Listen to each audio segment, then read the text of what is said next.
This is Grief and Grit, from heartache to high fives with a dash of sass. The podcast that turns the tables on traditional grief talks with a fresh, sassy spin.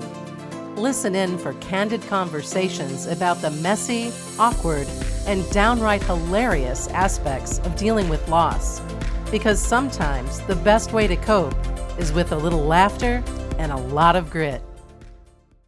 Hi, Simonie. Hey, Greer, how are you? I'm good. How about you? I am good. I am, for anyone who's not here in Atlanta, Georgia, we're a little bit excited because tomorrow we're supposed to be getting snow.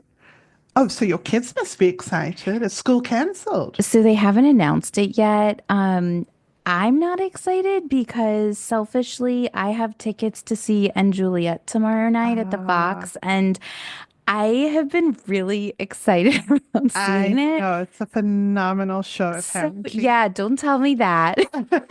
Someone else, I was talking to someone else and he went earlier this week and he was like, "So if you don't go, it was awful." I'm like, "Thank you. I needed to hear that."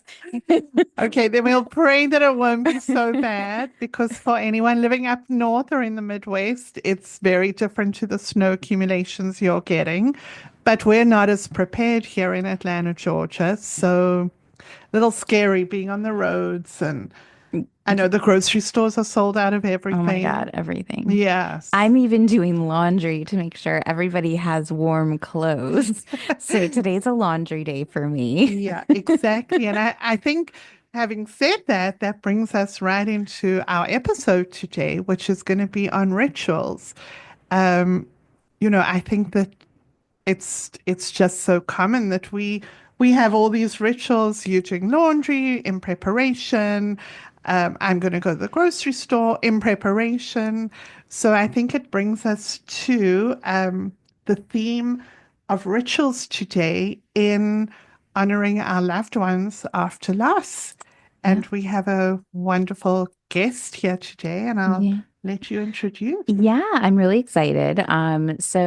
Listeners, this is going to be a really special episode on rituals and, as somebody said, how we honor our loved ones. I'm actually reading Atomic Habits right now, and I didn't even know, but that's basically what it is. It's creating the rituals to start habits and connect your body and mind to things. And so our very special guest is Carol Shutley, and she has been in the bereavement world for 15 years. Carol and I actually met about 10 years ago. It was after I lost our pregnancy. Carol worked for a program called Heartstrings here in Atlanta at Northside Hospital. And Carol mentored me and trained me on how to be a peer mentor for other moms who have gone through a similar loss. So I am very, very excited to have you here. And I welcome. Welcome Thank to the show. you. Thank you. Yeah. It's so good to be with you, Greer, and to meet you, Simonie. Um, I'm excited to be here. Talking about rituals is one of my favorite things as part of not just the grief and bereavement world, but just in general. It's such a an integral part of our lives, even if we don't really recognize it. So, Absolutely. yeah. Yeah. Well, and this all came about. We reconnected. Hmm. You came upon the podcast and, or no, actually, there's a book coming out, which that this will be forthcoming. But I had contributed and you had reached out and we reconnected over all of this.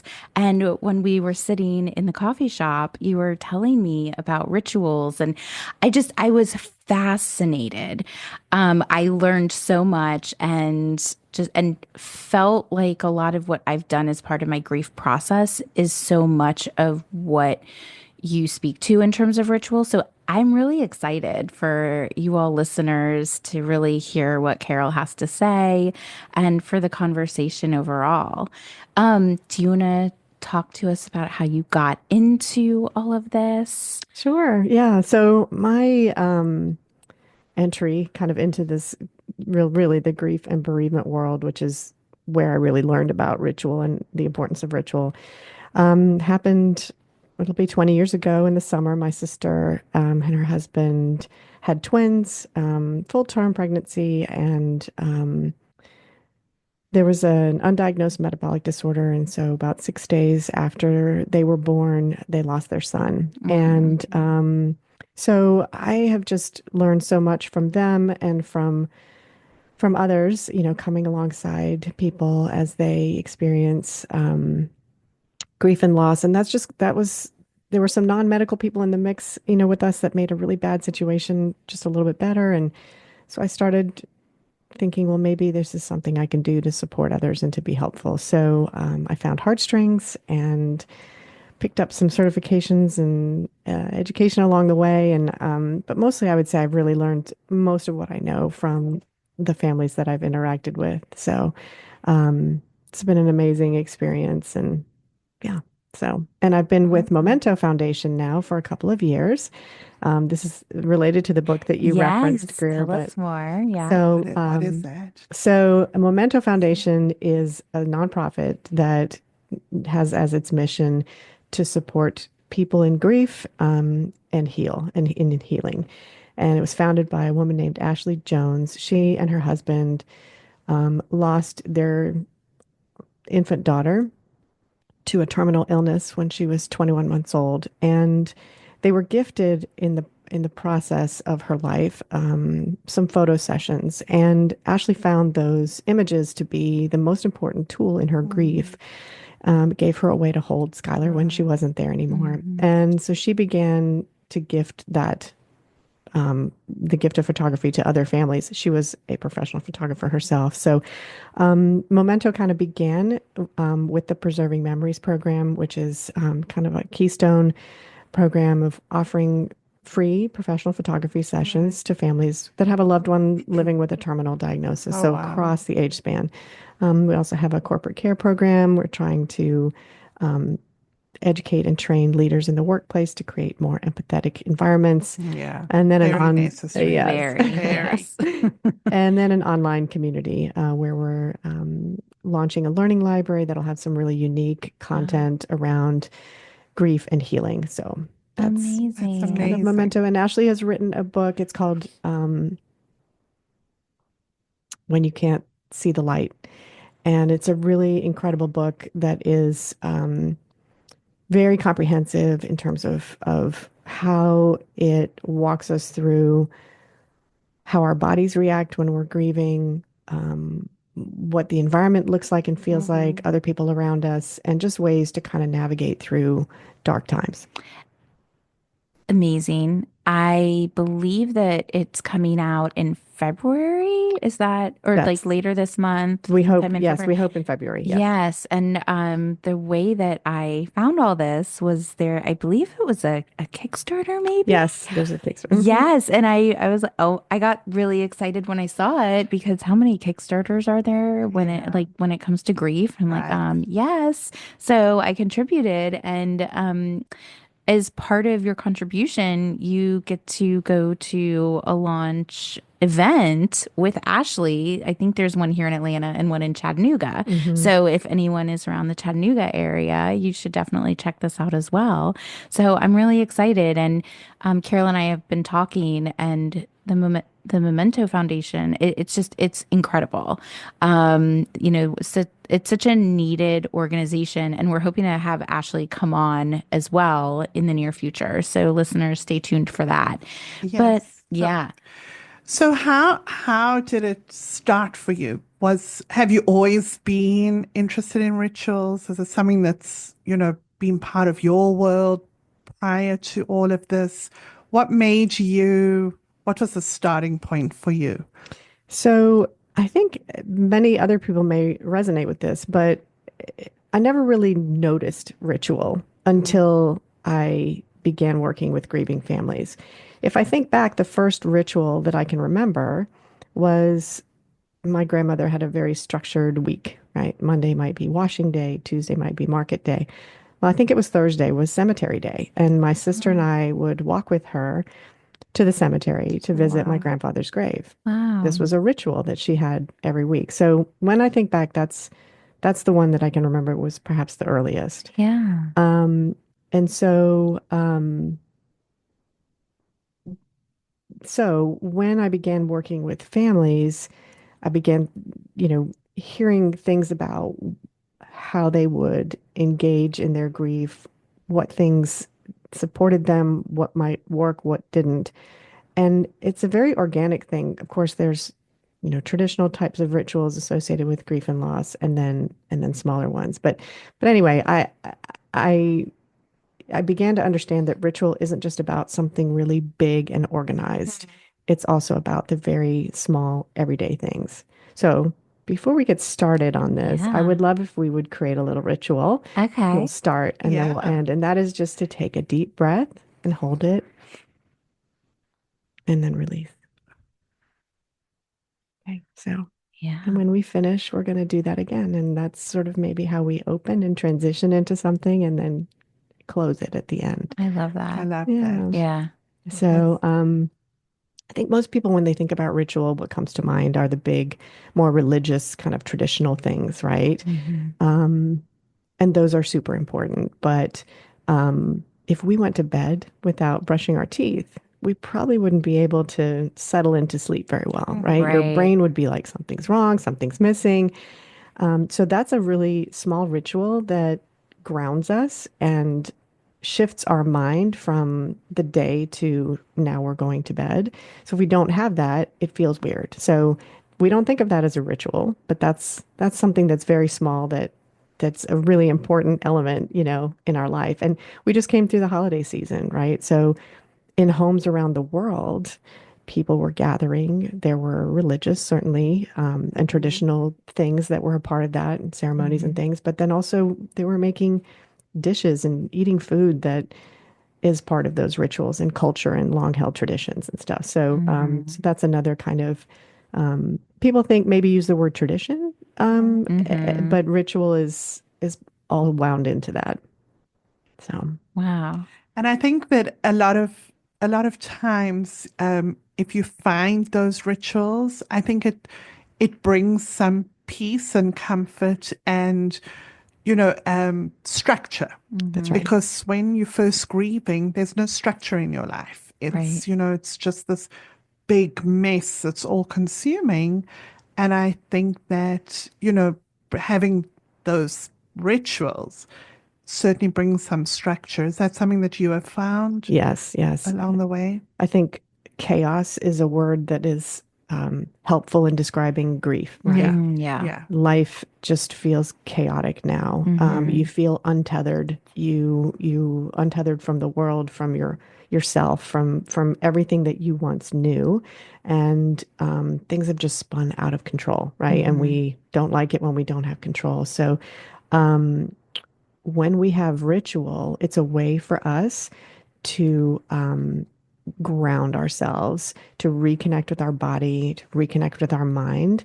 And it helps us to build kind of a muscle memory that then, as we move forward, will be helpful in keeping that structure and keeping that grounding process moving as we kind of go throughout our grief journey. So it's Hmm. just a really important, as you say, um, way to help us um, feel less chaotic and out of control. Mm. Yeah. Hmm. So, and rituals also are super helpful in supporting remembrance. That's a part of grief. So, Correct. Yeah. yeah. Correct. So, we remember people on significant dates and Yeah. birthdays and anniversaries and days of losses or days that were special to them. Hmm. So, there are rituals that people often will do around those dates. So, and they also give us community, Right. in the larger, more corporate sense, if people gather for a walk of remembrance with others who have shared a Correct. similar loss, right? So, Correct. Hmm.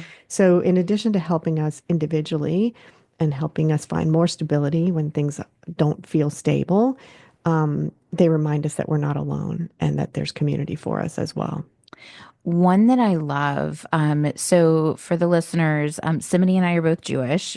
Y'all may not know that, but part of the traditions, rituals of death in the Jewish culture, we sit what it's called sitting shiva, and so after the funeral, the community is invited back to one's home, and everyone there's a prayer service, but there's also storytelling, which I love. And oftentimes you have the prayer service, it's in someone's living room, or it's very informal.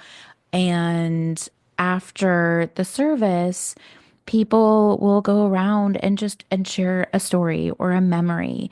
And oftentimes it's a very somber day and time for grievers, but there's also laughter and smiles during this process. And people can sit Shiva for what is it? 7 days. Yeah, 7 days. Yeah. Yeah. For Jared and I are not very religious, so we had 2 nights of Shiva. But it was just such a beautiful thing. And for us, it was actually during COVID. So we did it virtually. There were our immediate family and just like our best friends were able to be there in person, but everybody else did it through Zoom. But hearing people share their stories and memories, it was really special. And I felt a huge sense of comfort, and I'm very grateful for that ritual that we have. I think it helped me a lot in those immediate days when I was just in shock.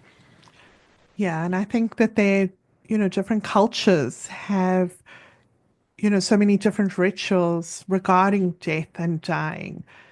Um, any that you particularly want to share? And Yeah, sure. I mean, I think in Judaism there are some really beautiful and helpful rituals around death and dying. I mean, in addition to sitting Shiva, you have the unveiling, you have the yard Yeah. site. Like there is a structure and a set of guidelines that not only guide the mourner, but guide those who want to support that mourner and give everyone a way to correct, kind of come together. Yeah. correct. Really beautiful. And one of the more sort of common ones that people are familiar with is the Day of the Dead. Yes. Um, Dia de los the Muertos. Dia, Yeah. yes. And so in that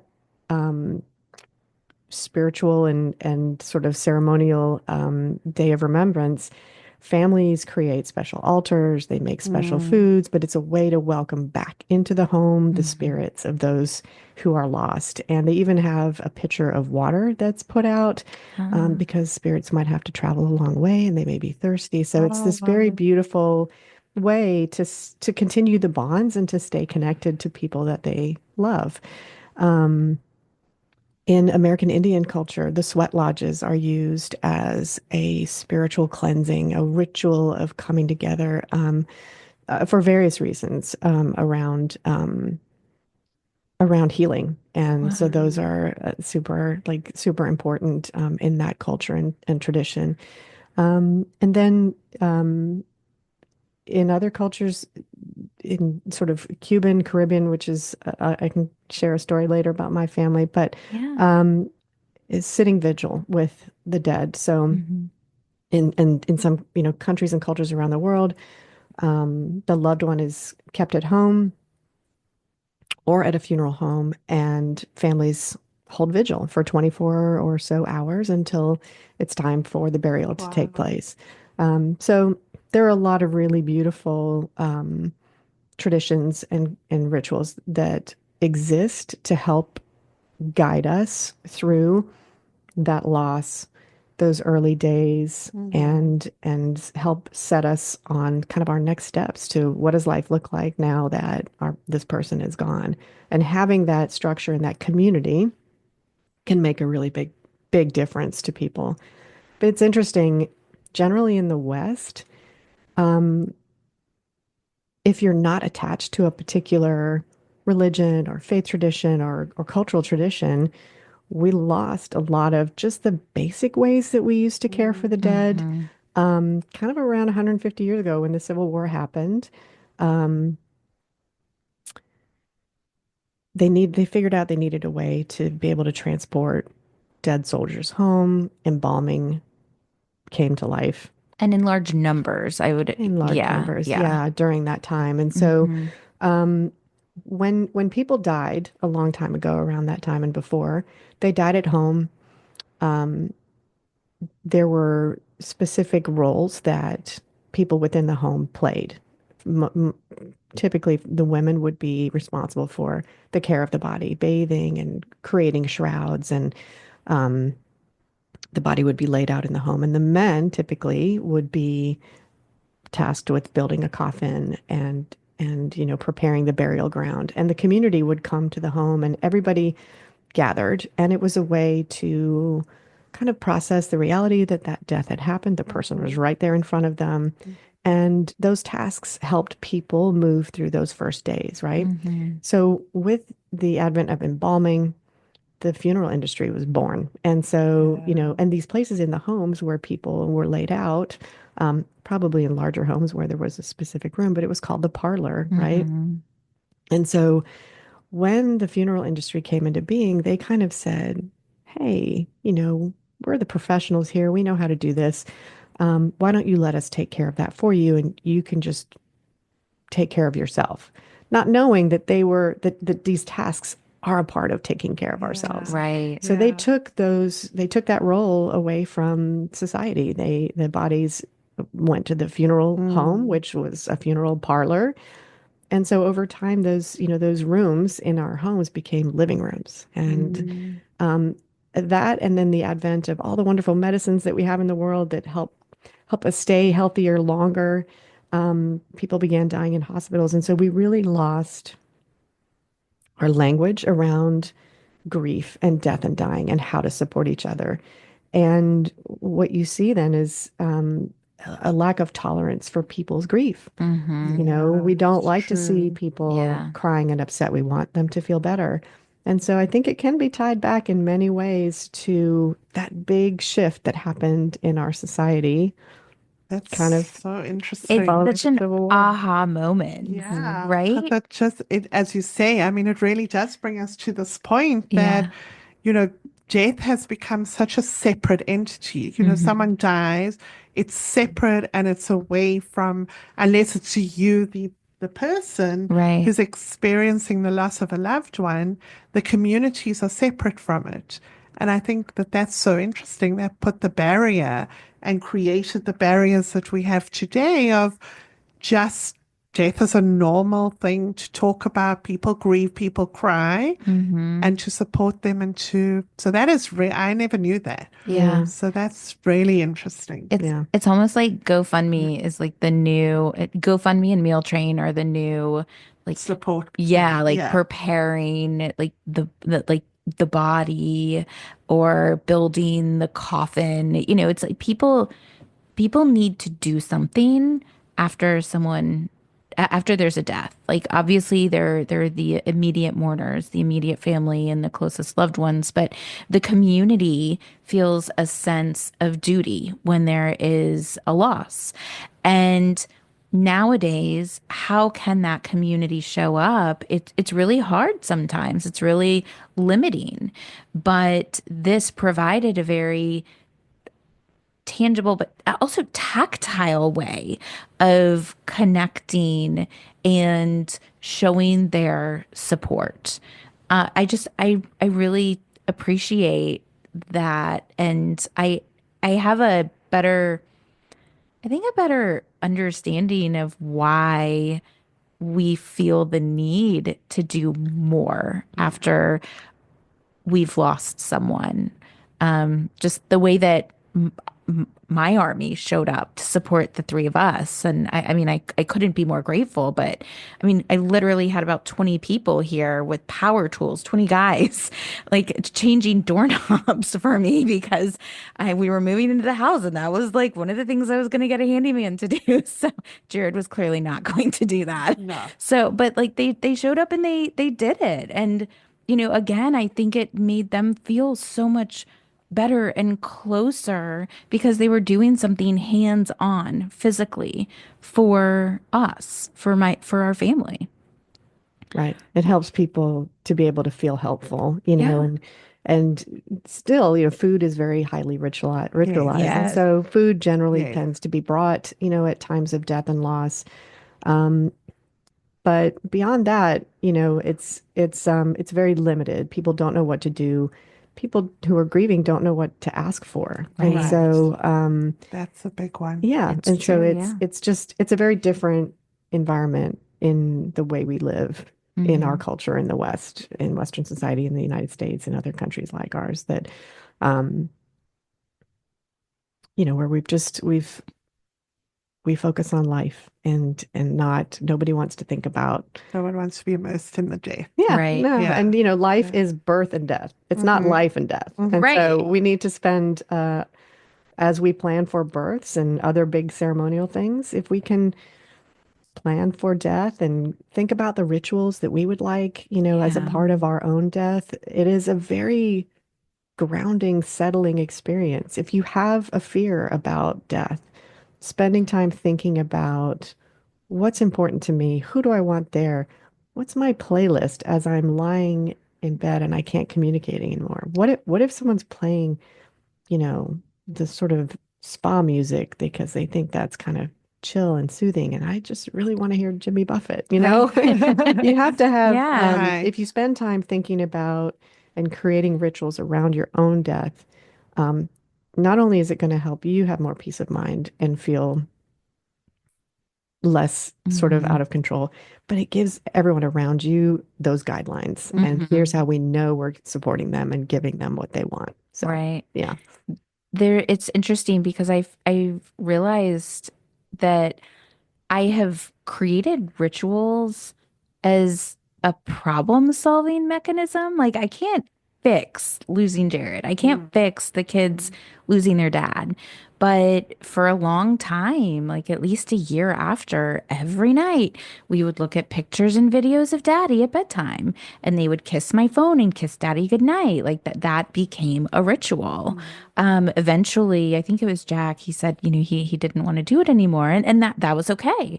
But we needed that ritual. They needed that ritual during that time. So even Hanukkah, like we light and we have a little menorah from when Jared was little, and we light that. It's so everyone has their own menorah, so we still have four menorahs in our family, and Yeah. the kids light that. Hmm.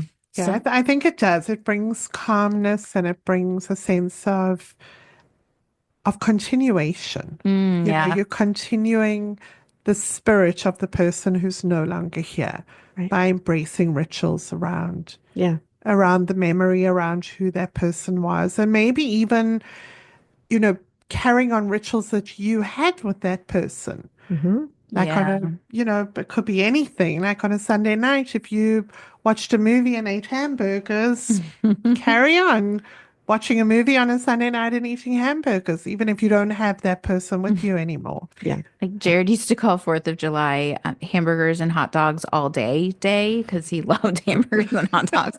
So like on 4th of July, I have to make sure that we actually have hamburgers and hot dogs Yeah, because that's that's the day. that's the ritual. Yes. Yeah. And the thing about rituals too, to affirm what you both have been saying is, um, they exist to support us. And Mm, so as long as it feels that way, then continue with the ritual. But the minute it feels like it's starting to change, perhaps how it has served you is coming to a close, mm, that's okay. And because we don't stay the same as time goes on. So as we change and evolve, what we need changes too. And so sometimes letting go of those rituals that have been so important can be hard. So right. maybe there's a little ritual of goodbye that you give Hmm. to that ritual. Blow it a kiss, thank it for how it served you.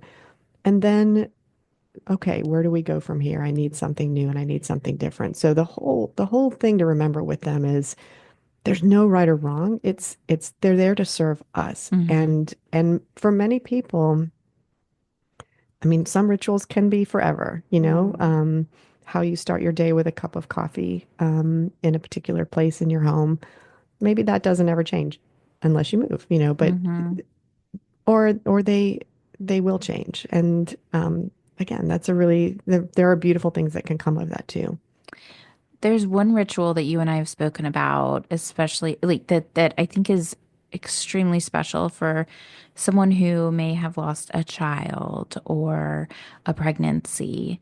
Can you share that? What touching the heart? Yeah. Like I So, just yeah, I thought I just remember after we lost our first baby, that pregnancy, people would say like, "Do you have kids?" Or after I had Jack, like, "Is this your first?" mhm. And it was just always a very weird. I just always felt weird answering the question because here I Jack was not my first pregnancy. He wasn't I mean, he was the first baby I got to hold and the first one to call me mom, but I just always felt strange. So you had mentioned a ritual that often that people do Yeah. sometimes. Yeah. So, well, the first thing is, as the old ritual where people used to wear black when they were in Yes. mourning, right? Yeah, We don't do that anymore. No. right. Maybe there's a black armband in certain situations or with a uniform or something. But we don't walk past people on the street and we're not able to look at them and notice that Yeah. they're grieving because they're wearing all black, right? Hmm. Right. That ritual is gone. Um, so what you're speaking to, Greer, is, if is these sort of kind of grief waves that can come or these triggers. So when you are grieving and and someone asks a very simple kind of innocuous question, Right. how many children do you have, or are you married, or whatever Mm-hmm. it might be, um, it can take our breath away. And Hmm. that is very Mm-hmm. destabilizing, right? To, Mm-hmm. oh my, what do I do? How do I answer this? And so there's two, I think, pieces to this. One is, first of all, determine whether or not it's the right time, place, and person to share your story with, Hmm. because your story is sacred and you get to decide who gets to hear it. That's a ritual of having some control in how you share your story and when. Hmm. But then also, by putting your hand on your heart, or maybe it's, you're on your wrist or you're touching a piece of jewelry that you're wearing that's significant, but it's a grounding technique that connects you to not only your own body, but in your heart, to this person that you're remembering. And so you can choose the answer to answer that Yeah. question by saying, yes, I have 3 children. Two are Hmm. alive here with me. Or you can choose to answer that question and say, I have 2 children. Hmm. And with your hand on your heart, you're protecting yourself, you're protecting your story, and you're telling that sweet baby who isn't here with you, I've got you. Like Hmm. I'm not omitting you, I'm not forgetting you.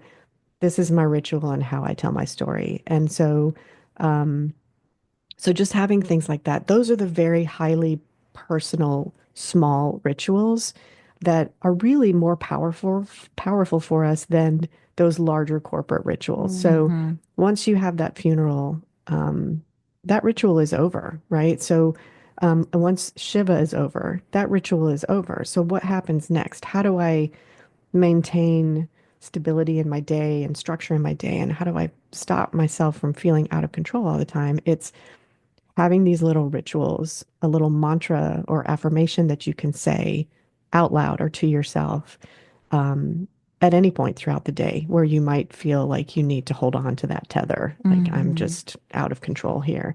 Um, Other rituals, start the day a certain way. Maybe it's lighting a candle, maybe it's with movement, prayer, whatever, it might be that works for you. Maybe you have specific music that you can cue up when you're starting to feel that activation of, oh, I don't like, here comes this wave, I'm not feeling right. Hmm. Because music can be very grounding and settling Yes. for us, Yes. whether Yeah. it has to do with your person's favorite music, or maybe Mm-hmm. it's just something that you can sing aloud to, which is like super helpful in like pushing that energy of nervous energy that's activating in your body and pushing Hmm. it out by singing out loud or Mm-hmm. doing, something like that. So, um, maybe you do something in the day to help you kind of remember them, you donate something in their name. You can do that in 2 seconds online now. So there are a lot of different ways to continue that bond with this person that's no longer here with you, that involve just these little incredibly important, private rituals. Use them as you need them throughout the day, whenever. Yeah. So, I loved that because I think when after the loss, I didn't have anything tangible. Like I had ultrasound pictures, but the baby didn't have a name. There was no cemetery plot or anything. Um, but I was trying to find a way to feel connected. mhm. And it's interesting because, and I've shared this with you, Carol, I didn't feel connected until Jack was born, and let's just call it my push present was a necklace with like his initial on it.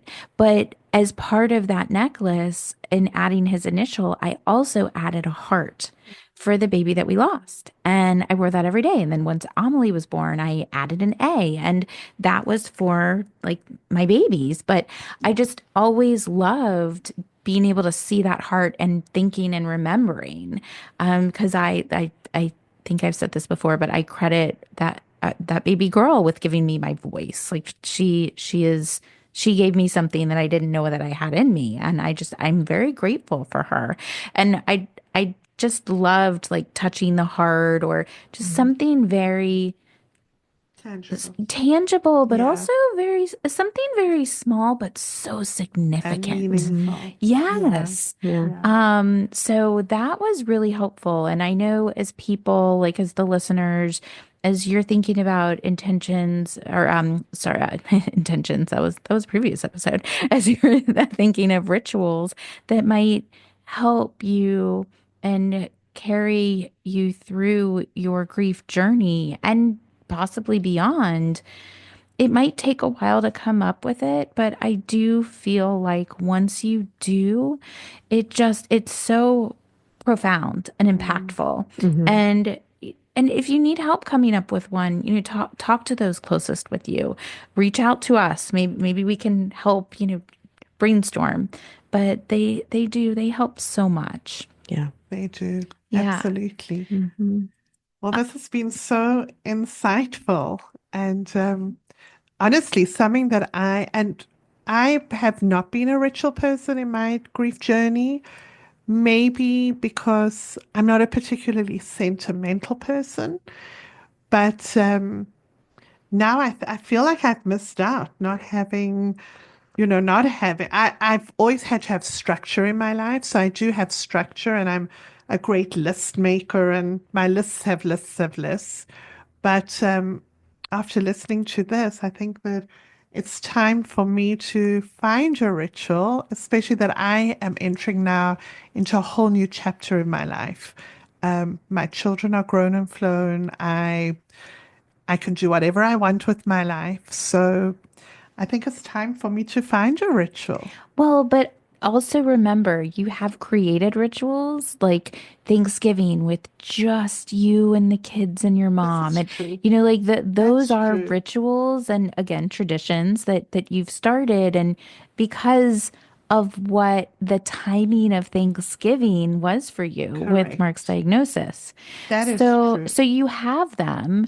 You just may not think of them in that way. Yeah. Yeah. Yeah. Yeah, so don't And don't discount yourself. Don't be so hard on yourself. but it's time to find a ritual just for me. I love that. I Yeah. think that that's Yeah. I'm beautiful. going to find just my own I ritual. think that's I don't know what great. it's going to be, but stay tuned. I Well, can't I think wait. if you pay attention to the moments in the day that like make you feel good, like just be, again, it's about mindfulness. So being in tune to Hmm. your body and how you're engaging with the day and what goes on, and whether it's a hard moment or a happy moment, where am I? What's going on? What am I doing? What am I wearing? And is that a thread that you can follow to build a ritual? So Hmm. that mindfulness element can help us kind of craft those, those rituals. And there's 1,000 different ways, to do it. So Absolutely. I yeah. love that. I love Yeah. that. So thank you so much, Carol. And for all our listeners, encourage you to reflect, as you said, reflect, find things that bring you peace, find a ritual, even if it's just picking a flower in a garden in the morning, anything. That's what we look for in grief. We look for the peace. We look for some kind of healing. And Even looking at a picture of that person before you go to bed at night. I mean, just that habitual thing or action that brings you closer to the person that you are missing. Well, I loved, of course, that you reference several times, Greer, the use of photographs yeah, in that's a big supporting one. grief. People do that just organically. Yeah. What most people don't understand is that's actually a research-based tool. Photography is a research-based grief support tool. It helps us communicate about our person, tell stories about them, teach others in younger generations about them. And so it's a way for us to continue the bond. It's a way for us to tell their story and to continue their story, after they're gone. So that's part of why Momento does that work is creating memories, capturing those moments, and having them there to support families for as long as they need. Beautiful. Something you just said made me think of the movie Coco, which for the listeners that have not seen it, I highly recommend it. It's a beautiful story about a little boy and the family observes Dia de los Muertos, and he ends up going into the afterlife. And through the journey, I learned that you don't leave the afterlife until you are forgotten. So this piece about sharing pictures with others of your loved ones and ancestors, that keeps the memory alive and it Correct. keeps you from leaving the afterlife, according to those traditions. So yes, okay. Okay, Clearly I'm something all to about watch. this. Yes. But But thank you so much, Carol. oh, thank you. This pleasure. has been wonderful, and I have no doubt that all you listeners are going to either continue your rituals, find new rituals, say goodbye to some rituals, and this has been just wonderful. Thank you Yeah. so much You're for welcome. sharing with us. Let's not forget to end with a breath. That's right. Absolutely, Here that's we our go. ritual today. Okay, breathe in and release. It was so easy for me to forget that. So thank you. Yeah, thank you so I have work to much. do. Thank Thanks, you. Carol. You're Thank you, welcome. Thank you. everyone. And we'll see you next time. Keep listening and sharing, and you can find us on all the platforms. That's right. And griefandgritpodcast.com. And we are now on Substack for any of you Substack enthusiasts. You can check us out there. We will see you next time. Take care, everyone. Bye. Bye. Thanks for listening. If you love what you heard, please follow Grief and Grit and share our podcast with your friends and family.